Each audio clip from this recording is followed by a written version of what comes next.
Let's read to you a halakha.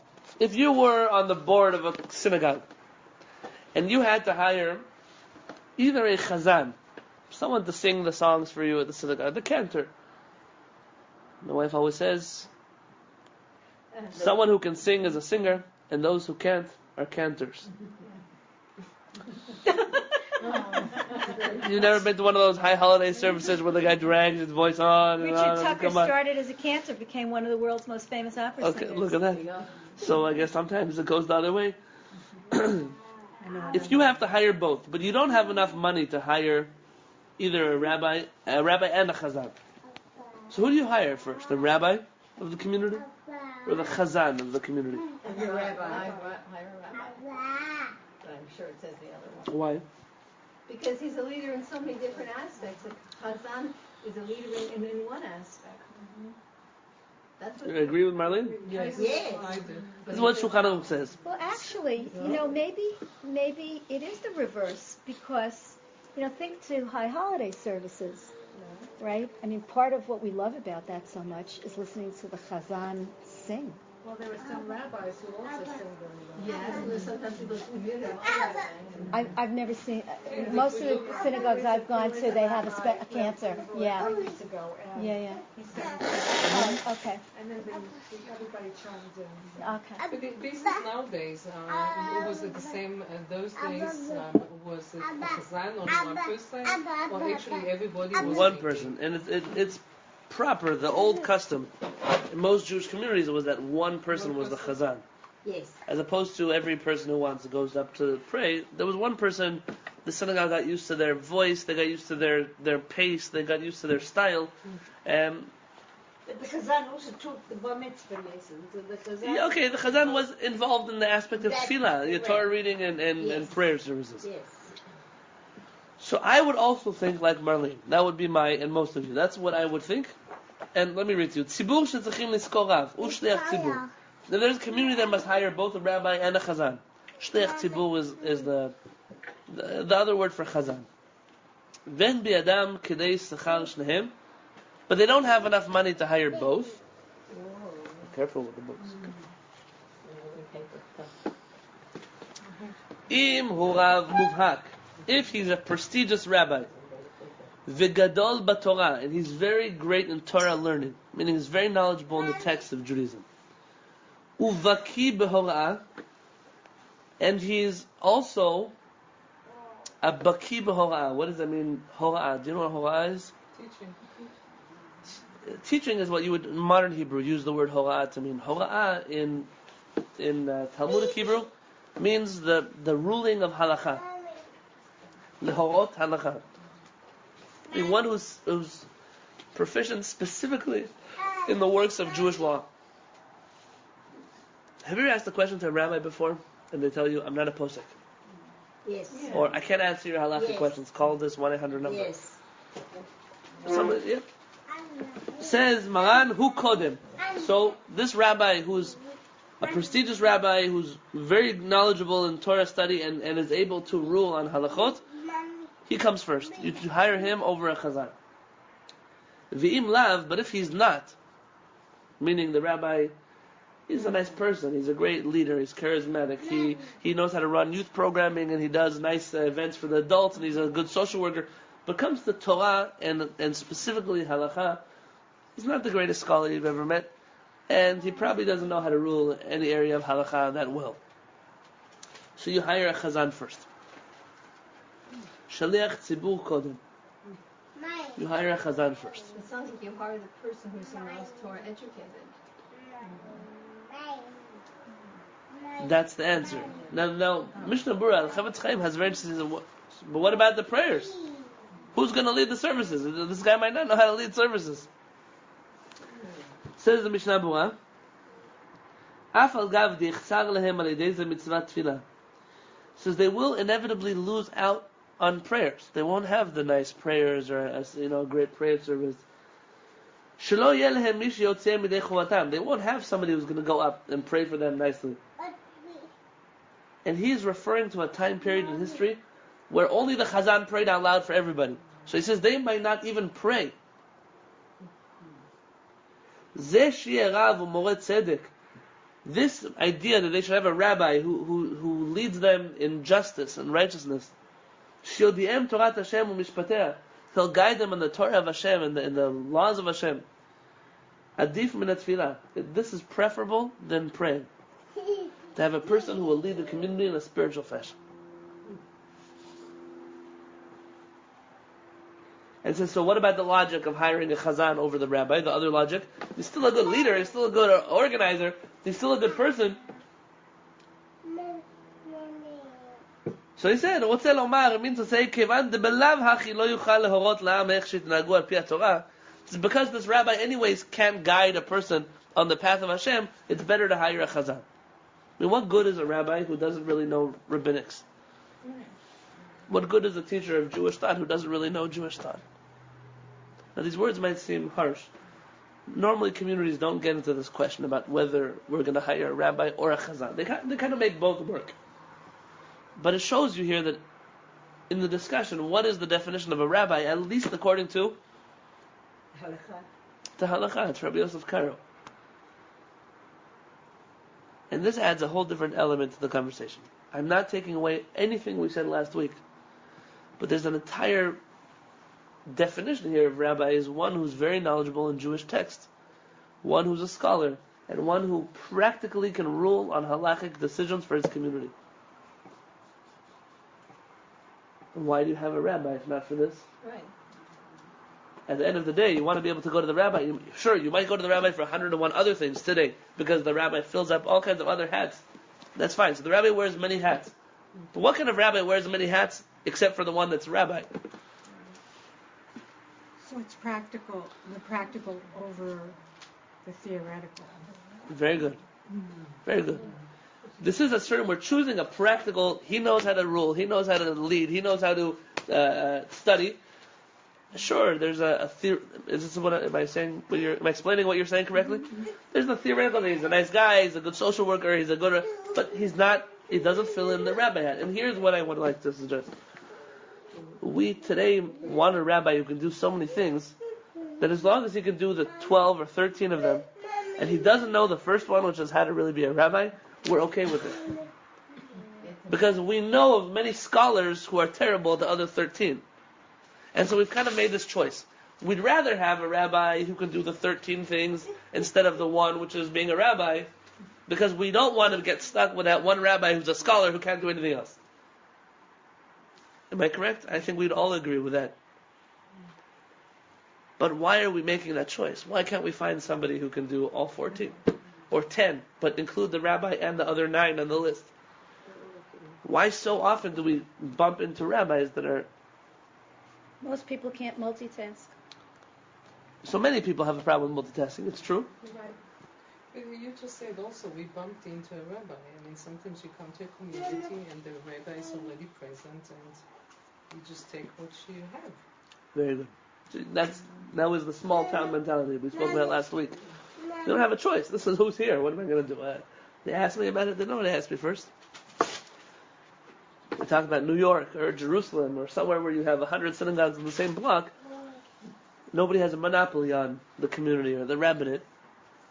You'll find a different style of rabbi in every synagogue you go to.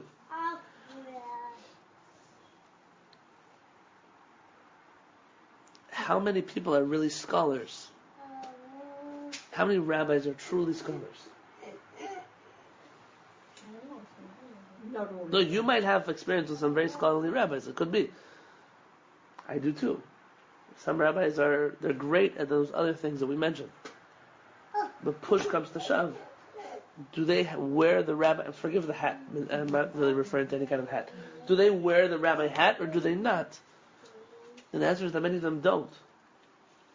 It doesn't take away from them being a great 21st century Jewish leader. But on the traditional rabbi role, they're lacking. And so we're going to go to the question, can a lady be ordained as a rabbi? Which is where we're ultimately getting to. You have to add another thing to your list. At the end of last week, we pretty much decided, look, all of these things can be done equally by a man or a woman. No, better by one than See? But at this stage, at this point, we have to add this to the list. I will refuse to keep going forward in the conversation if we don't agree that a rabbi has to at the very least be a rabbi. And what would make a rabbi is one who's great in Torah study and is expert in ruling on halachot. That being said, let's open up the can of worms. The Chavetz Chaim, Rabbi Yisrael Meir HaKohen Kehillat. The commentary that we were reading. It's in the question he brings up here. What happens if you have a synagogue, they bring a rabbi, and half the people say, we don't want a rabbi, so we're not going to pay his salary. Can such a thing happen? Like, are you allowed to say, I want a synagogue without a rabbi? Well, I was in Israel in Shaar. I was quite impressed because they didn't have membership, and I was wondering how they run the Shaar. So they did not have a rabbi, they did not have a chazan, and the Shaar was running just fine. I've never heard of that. Speaking Oh. to... Welcome to Israel. Absolutely. About 90% of synagogues in Israel don't have rabbis. So people just get together and they do the service? You'd like to believe that. It's close. Who leads the service upstairs where you know long? I I'm gonna go there. Okay. Right. So it's the same thing. So yeah, but there was the person that ran the show. Israel. Let's talk about Israel. Thank you. Rabbi, the person that ran the show, Well, they don't have membership, so how do they fund the shul? Well, from what I understand, the show was bought originally, traditionally. So the shul is bought. By who? No, well, it's There are actually... two ways to build a shul in Israel. There are private synagogues and there are government synagogues. Okay. And you might not be aware of this because you live in a country where there's a separation of church and state. In Israel, there's not a separation between church and state, and there's a ministry of religion in which you can apply. I want to open up a new synagogue. We have X amount of people. We already have a Torah scroll, whatever it would be that you would apply. Then let's say, great, well, we have government land that is set aside for synagogue zoning in this neighborhood. We'll give it to you. And they build a synagogue, and you don't necessarily pay membership because the synagogue is owned and maintained by the government. The local ministry of religion, if you're in a small town, that ministry will have less money. If you're in a big town, they'll have more money. If you're in a big town that's mostly secular, they'll probably build less synagogues. If you're in a small town that's very religious, they'll build many more synagogues. Simply, this is the reason why they don't have membership, because they don't need it. Now, who pays for it? Essentially, all the taxpayers that pay are paying for the synagogue. Part of their percentages of their taxes go to the religious faction. That includes the kotel, that includes the graves of the rabbis that you go to when you visit Israel. All of those holy sites are under that also includes, in the current state of Israel, churches and mosques and all kinds of other buildings that are all under this percentage of religious taxes that you pay. You can imagine there are people who don't appreciate that they have to pay religious taxes if they hate religion. That's the downside of having a community or a government that doesn't have a separation of church and state. Or if they hate the other religion. Right, or if they don't like the other religion, exactly. Now we have another kind of model of synagogue, and that is the family that had a lot of money, had somebody passed away in their family, they want to dedicate a synagogue in honor of. And what they'll do is they'll buy a building, or they'll buy a house, or a small place, or the backyard of somebody's house, or something to that effect. They'll build their own synagogue on it. And they'll let people, you could donate the lamps, you could donate the chairs, a group of people get together, and the synagogue is essentially a private business. It's not owned by a community, so the community doesn't have a say, there's no board, there's no voting, it's owned by somebody. And they open up their synagogue to allow you to pray inside of it. That's what it was. Okay, many synagogues fall into this category. Yeah. But there are lots of those in New York too. Sure, but New York has a different model entirely. She was mentioning Israel. In both synagogues, they don't have rabbis for different reasons. The first synagogue doesn't have a rabbi because the ministry of religion appoints a rabbi to every city. That rabbi of city, he's chief rabbi of Haifa, chief rabbi of Tel Aviv. He has 10,000 synagogues underneath him.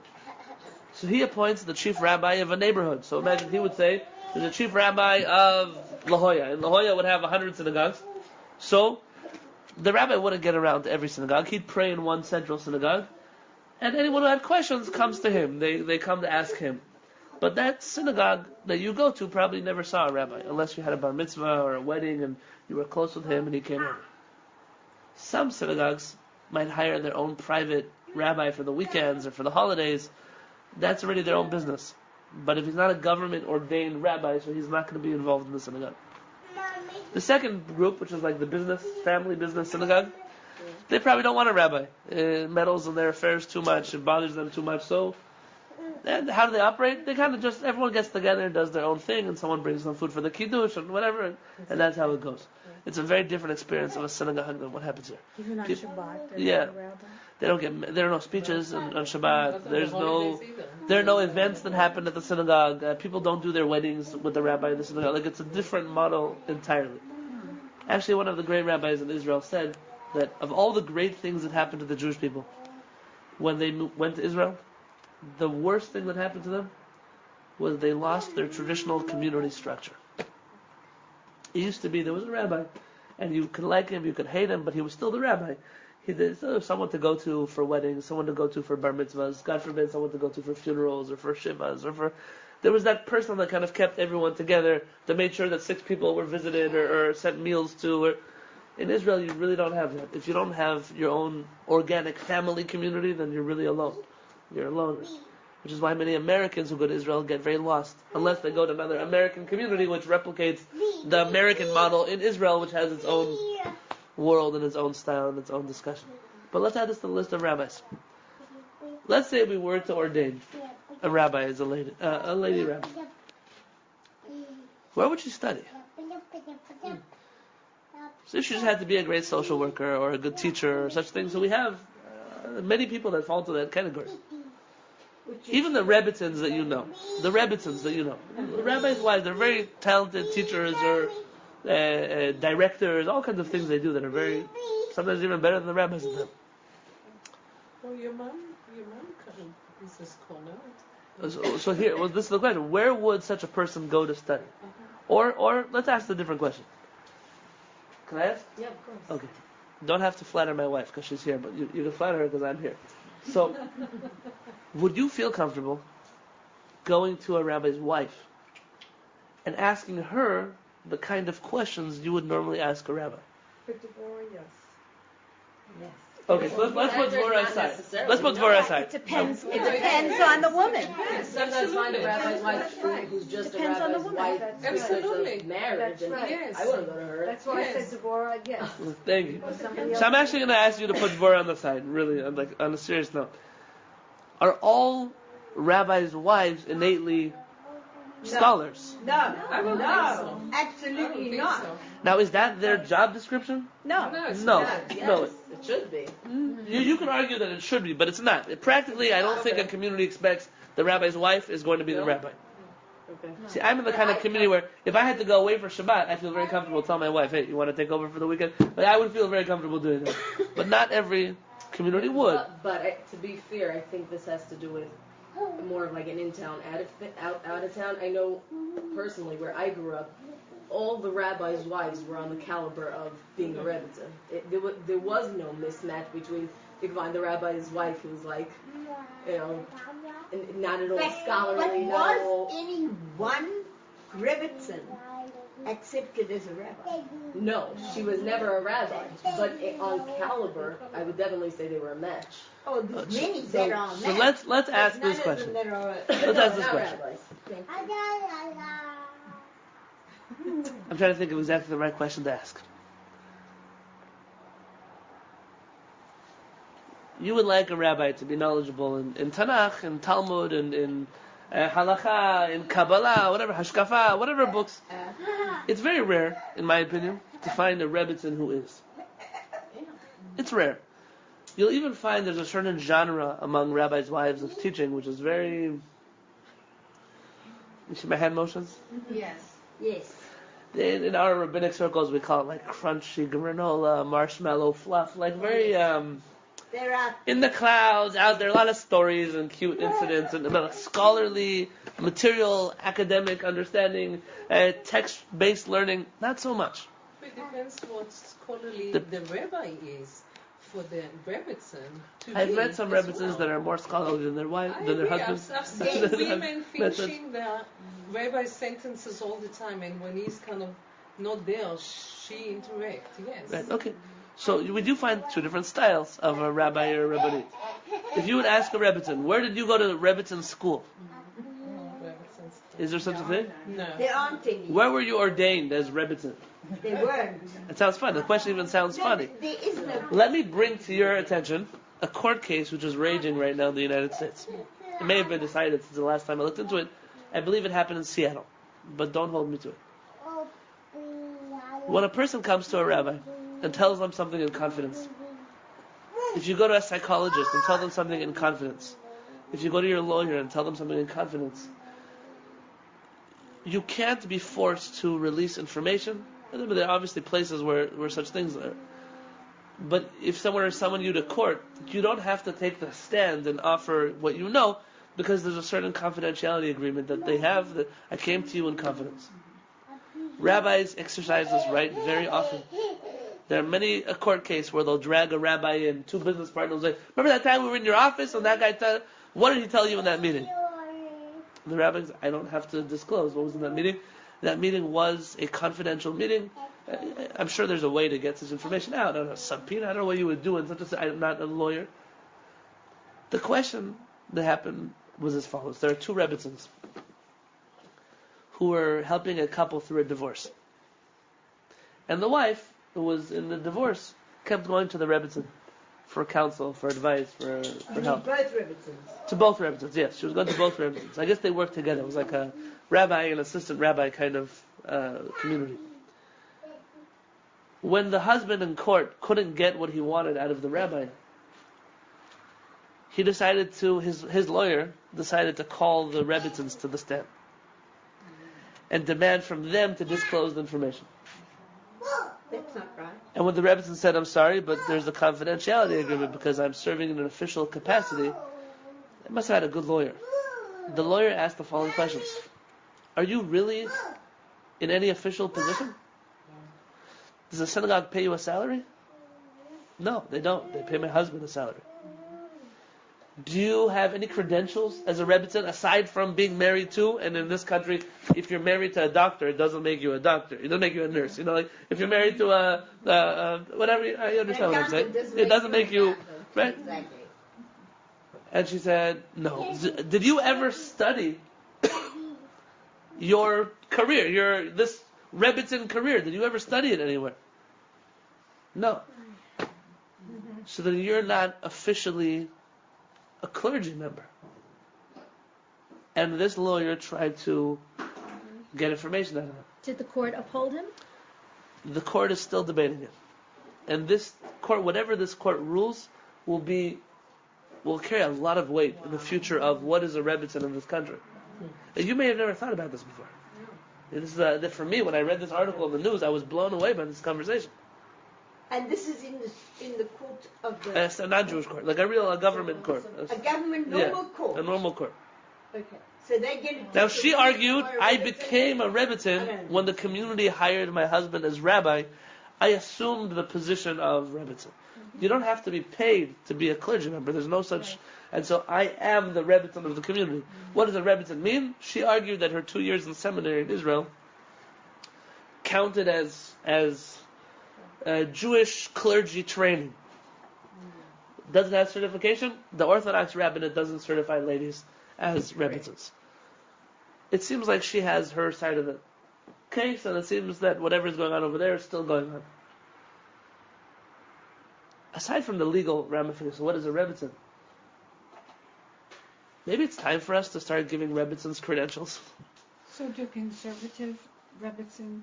Oh, this is a good question. You'd have to ask a conservative Rebbitzin. I don't think so. But I'll tell you that my understanding is that a conservative rabbi's wife doesn't carry the same job responsibilities as an Orthodox rabbi's wife. I might be wrong. But from my understanding, go to a conservative seminary, say like in Israel or something? In the conservative and reform movement, they ordain ladies as rabbis. So this would even be a moot discussion because they can be a rabbi. So could an Orthodox woman then attend that seminary also and get Get that. credentials. Yeah. That's an interesting question. Well, no, because Probably an Orthodox woman would not wouldn't go want to to such go a- and become a conservative rabbi. In this court case, she could have said, yes, I have a credential, right? Right, she could have said such a thing, but chances are, like Paulette is saying, she wouldn't want to go to JPX or No, she to, wouldn't. American Jewish University or whatever it would be. Or the conservative movement to get a certificate to be a Rebbitzin. There's a long tradition of Rebbitzins not having like the official stand from a yeshiva or from an ordination, but of being a leader in the community, of teaching, of being learned, of having, when you are in a position, whether it's paid or not, there's an assumption that everybody understands and agrees on, that you are in a position where you are, you will receive information in a confidential basis. So it may be, in a way, informal, but nonetheless it has some standing. Sure. In my community, we built it on the model of, it might sound egalitarian to you, I don't think so. I think we're pretty, not that I have a problem with the word, I just think that you could be more egalitarian than what we are. Devorah is the co-spiritual leader of this community. Absolutely. And she's treated as such, in board meetings she is such, and in front of the community, so she doesn't make a salary. I wish I could say I did also. I wish I could say I made a salary, but really she is at the helm of this ship like anybody else. When she comes to a meeting, she's not there just because she's the rabbi's wife and we extend the courtesy of having her here. She really holds the weight of a Rebbitzin. I don't know the community expects from her what they expect of me in two very different positions. There's a reason why we have two of us, not, we don't double over a position. I don't think that many women actually go to the Rebbitzin of other communities to get questions asked. So this is my question. Very good. They go to the rabbi. Now, I've noticed this very much so with Chabad.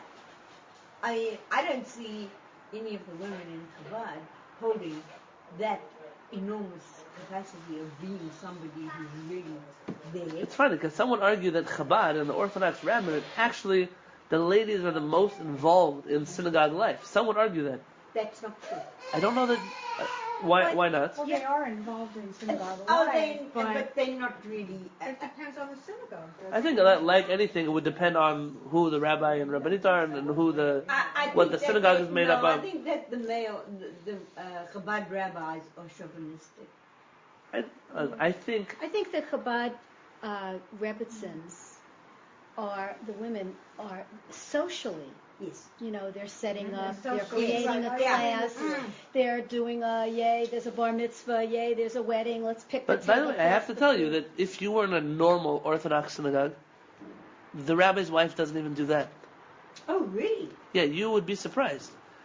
In Chabad, the rabbi's wife does a lot more than what your traditional Rebbitzin does. Yes. I actually have to give credit where credit is due. I think, in my experience, when a new Chabad rabbi and his wife go somewhere, the two of them are building up a community together. Absolutely. Right. It's not true about the rest of Orthodox communities. You do have Orthodox communities that have that model, but it's not the rule.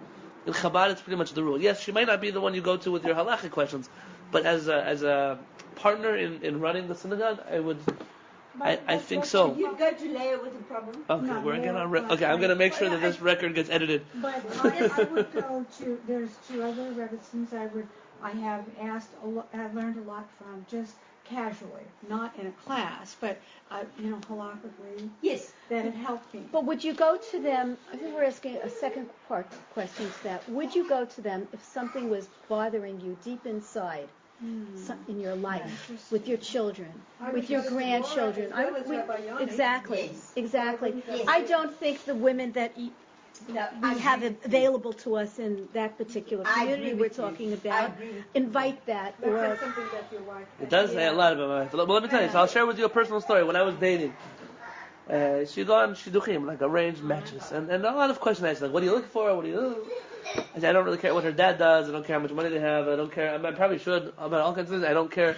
I don't care if she's Sephardic or Ashkenazi or. I didn't know she would be Hasidic. That was for sure. I don't really care what school she went to. Like all these things that people ask. I don't care what color tablecloth her mother puts on the table. If they use china versus paper plates. Whatever big issues. These are real questions people ask. Really? Oh, don't. I'm not joking when I tell you these things. What kind of tablecloths do they use? Do they use china or paper? Don't you know that when you got married, one of the biggest things that could have changed your marriage is what china your parents used at the table? No, absolutely. It's a fundamental. It makes up who you are. You know. I could care less. So I once had a mom call me and she heard that the girl had stringy hair. She wanted to know if it was true. I said, listen, I don't know if she does or doesn't, but she's going to cover it after she gets married, right? Yeah. She's like, oh, I didn't think of that. I said, yeah, maybe find out what's under the hair before you ask me about her hair. So, it's a good idea. But these are normal questions. So I stopped being a reference for my friends for shidduchim because they didn't like when I would talk back to the people who asked questions. Some guy called me up. Well, is the boy how does he learn when he opens up a Talmud? Which commentary does he look at first? What? So I told him. I just kept answering. I said at a certain point, I said, sir, I'm just making sure your daughter is looking for a husband. I said, not a study partner in yeshiva, right? I said, so why do you ask me about who he is? Is he a nice guy? Does he get angry? Does he break things in the apartment? Ask me questions about his personality. Why you ask me about what kind of... Chances are your daughter, I said, with all due respect, I said, your daughter doesn't know how to read a page of Talmud if she paid her for it. I said, so chances are she'll never sit at the table with him and study a commentary on the Talmud. So what are you asking? He was so mad, his father, and I never became a reference again for my friend on his shidduchim. It's okay. I thank God for redeeming me from such work.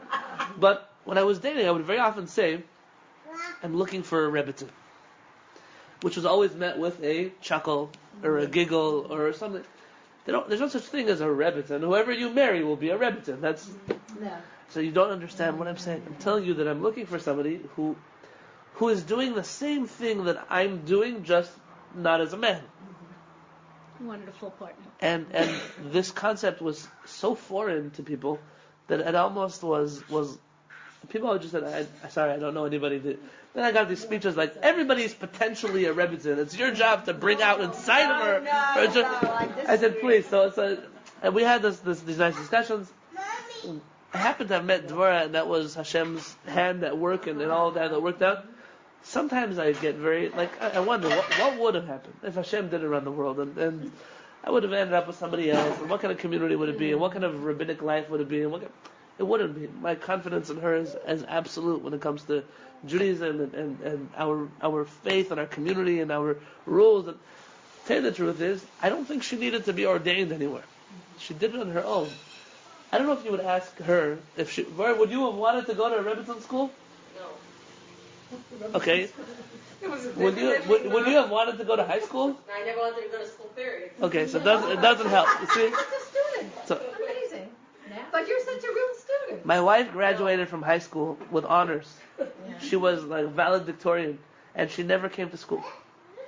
Because I learned much better. I'll tell you, I don't Learned believe on the your own educational better. system that we have. I think it's very square. It doesn't fit almost anybody, and it doesn't teach you much. My poor father-in-law, the principal, couldn't believe his daughter didn't go to school. I told my principal, I can learn what you learn in 5 days in 2, so why shouldn't I go home for the next 3? I used to cut high school and go into New York City to So the look at her. museums. 4.0 GPA. Obviously, we have very different high school experiences. But to wrap up, she still is a rebel. To wrap this conversation into a certain direction, because we'll pick it up again next week. I believe the role of rebbitzin has changed, just like the role of rabbi has changed. When I read books and I see Rabbi so-and-so's wife, Rabbi so-and-so's wife, they were really authorities in their community. When I read about Rabbi Shalom Masas, I'm writing about him now. The cousin of Rabbi Yosef Masas, who I already wrote about. Rabbi Shalom Masas, is said about him that he never issued a ruling, not necessarily in halakha, but in, counseling couples or dealing with people's issues. He would always tell them, with your permission, can I consult with my wife and get back to you tomorrow? Wow. The chief rabbi of Morocco. Later the chief rabbi of Jerusalem and all the rabbinic courts in Israel. That was his, if it's okay with you, can I bring this information to my wife and consult with her? This happens a lot. I saw Because this. he trusted his wife and he knew that she would give him the right And I can almost guarantee you that that's the reason why he married her. And that talking about a world where they didn't really date each other. We mentioned Rabbi Akiva Eger. Have you heard of Rabbi Akiva Eger? He was an Ashkenazi rabbi. Was one of the most brilliant Talmudic masters of Europe. Rabbi Akiva Eger has a diary in which he writes that all of the Jewish philosophy that he studied, and all of the HaShamayim, the levels of closeness, of awe of Hashem that he reached, were based on discussions that he had with his wife while laying in bed at night. He said they would lay for hours and discuss Hashem, and discuss Torah, and discuss Jewish texts. He got it from his wife. It's not the first time a Rebbitzin meant something. They obviously have your fair share of Rebbitzins who were ignorant. That was just what it was. The world was that way. People were illiterate. But there was a model once upon a time of a rabbi and a rabbanit who were partners in leading a community in two different ways. The rabbi sat on the Beit Din, the rabbi maybe gave the speeches at the synagogue, the rabbi taught boys for their bar mitzvah parsha. But the rabbanit wasn't just a ceremonial figure. She wasn't the Queen of England. She wasn't the president. She was really another captain of the ship. You know, people say, Rabbi, I don't like asking family purity questions to rabbis. I say, you're right. Why do you have to ask them to rabbis? Well, because the rabbi's wife doesn't know anything. Well, maybe you should change the rabbi's wife. They say just get over it. People call. Yes. Yeah. No. People call. Get over it. People. Get over it. You need to speak to me. Get over it. Really? People call. Uncomfortable. People call my wife all the time with family purity questions. And when she's not, it's a more intricate thing. She wants to consult about it. She'll come to me anonymously, so I don't know who it is. I don't know what we're discussing. I don't need to know who it is. I don't need to know a person's private life. She'll say, listen, I have this question about this matter. We'll look it up together, and she'll get back to them with an answer. If someone's uncomfortable coming to me with a question, why do they have to come to me with that question? We have another spiritual leader in this community. And that's how it should be. And so I'm going to suggest something for you to think about before next week. If that was the model of rabbi and rabbanit in a local community, would there really be a need for a woman to feel that in order to be a leader in a Jewish community, she would have to be a rabbi? I mean, you don't have to agree with me. I'm suggesting something. The question is, why can't women be leaders of communities? Why can't you let them be rabbis? My question is, your question comes from a flawed rabbinate. From a rabbinate which the rabbi's wife is not meant to be anybody. But in a community where the rabbi's wife is an equal partner to the rabbi, an equal scholar to the rabbi, they have different roles they fill. Because yes, in our community, to lead the services, you would have to be a man. So what? So that's going to take away from a woman's leadership in the community? No. Sitting on a meeting at the Bethesda, we're discussing religious policy. My wife doesn't have a say? Of course she has a say. She doesn't have her own interpretation of Jewish text? Of course she does. You should just hear her sometimes what she thinks about the things that I believe. Yeah, but that's, if it worked that way, would it really be true that Jewish Orthodox female leaders are oppressed and they can't shine? I believe the situation is true. I do believe it's true. And I believe it's because the rabbinate, just like the rabbi side of the rabbinate is flawed, the rabbinate side of the rabbinate is totally destroyed. It's been crushed. There have been very few Rebbitzins that shine out in our recent Jewish history that are, wow, she's a Rebbitzin. It's interesting you say that because we think about Rabbi Schneerson's wife. I'm just thinking that. She was, in her own right, Yeah. a brilliant woman. Yeah. Well, that was what made Chabad very unique.